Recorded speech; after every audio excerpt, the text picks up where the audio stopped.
Well, the lawmakers who have investigated the Benghazi attack also picked up on the president's remarks, and one, Senator James Inhofe, did not hold back. It's just an outrageous lie, and it's kind of hard to call it anything else. It's kind of like Obamacare, and I will say this to my dying day. I know people don't realize it now, but that's going to go down in history as the greatest cover-up, and I'm talking about compared to the Pentagon Papers, Iran-Contra, Watergate, and the rest of them.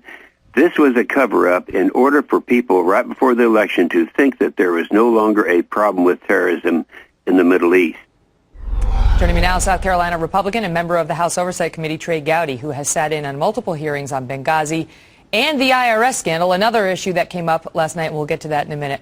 Congressman Gowdy, great to see you tonight. And so the president basically told Bill on the subject of Benghazi that, look, people just don't know at the very moment exactly why something like this is happening, and it just wasn't some systematic, well-organized process. Those were his reasons, it seemed, for not being more direct about the fact that this was a terrorist attack.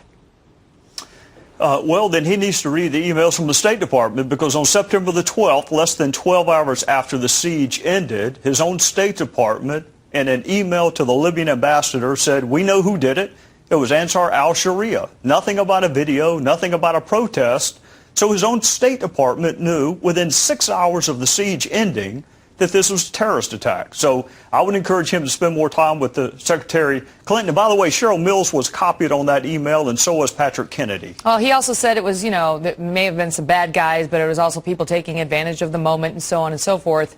And didn't really speak to the evidence about, what was happening on the ground and how well the attackers knew the layout of the consulate. They knew where to find Ambassador Stevens. They knew the location of the cans of gasoline. They used military hand signals to communicate with each other. So this, suggestion that this is just sort of, mostly these guys who got together and decided to cause some havoc is not exactly dead on. However, let me ask you about the president's suggestion that this scandal, Benghazi, it's really being kept alive by Fox News, and it's not a scandal. And the only reason people think it is, despite the fact that 4 Americans are dead, is because we at Fox News have decided to make them believe that. Megan, I can tell you this. There are 4 murdered Americans, and I am asked about Benghazi more than I am any other issue. And that is true in South Carolina. It is true in Texas. But that's because your viewers may watch Fox News. I mean, taking the president's logic a step further, he'd say that your people must be watching Fox. Well, it may be, or it may just be that people view this as having nothing at all to do with politics and about who we are as a country, that 4 of our fellow citizens were murdered, that we weren't prepared to provide for their security, that we didn't go help them during the siege, and then Susan Rice lied about it on 5 different Sunday talk shows. It may be that it has nothing to do with politics. Let me shift gears and ask you about the IRS. That's another scandal that the president claims is ginned up by Fox News, and he said there's not a smidgen, I think it was, not a smidgen of evidence that there is corruption at the IRS. And here's do we have Carney as well? All right, watch. So you're saying there was no corruption there at all? No. That's not what I'm saying. That's actually... No, but I want to know what you're saying. You're the leader of the country. Absolutely. You're saying no corruption? No. None? No. There were some boneheaded decisions. Out of a but no local mass office. corruption? Not even mass corruption. Not even a smidgen of corruption. Did the president misspeak?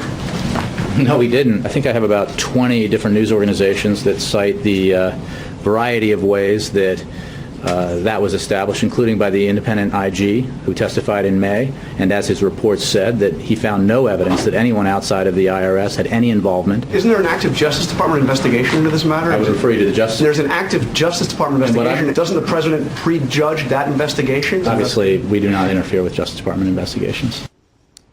Your thoughts on that?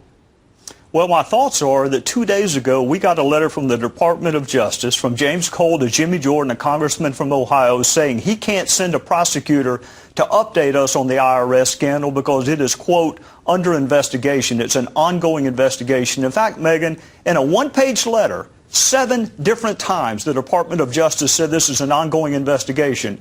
So if it's ongoing, how does the president know that there was no criminal conduct? And who briefed him on it? If you can't come tell Congress the status of the investigation, why are you updating the president? All the more reason for us to have a special prosecutor who is immune from any pressure that the White House might could put on him or her. Need a quick answer. Is there some potential problem in the boss projecting to those conducting the investigation that he knows exactly how it's going to come out? I think that the president said with a lot of certainty, he certainly acts as if this thing is dead. The Wall Street Journal has reported that it's dead. I can just tell you that the people that I work for and the other states I travel to, this is a big deal when government targets you based on your political beliefs. But to say there's not a smidgen of corruption when the investigation is ongoing, I don't know any con law professor that would have said that unless he had information you and I don't have. I don't know, he fired the head of the IRS. There's a criminal probe open, and Lois Lerner took the fifth. So, I mean, I guess that was all a waste of time. Trey Gowdy, good to see you. Yes, ma'am. Thank you.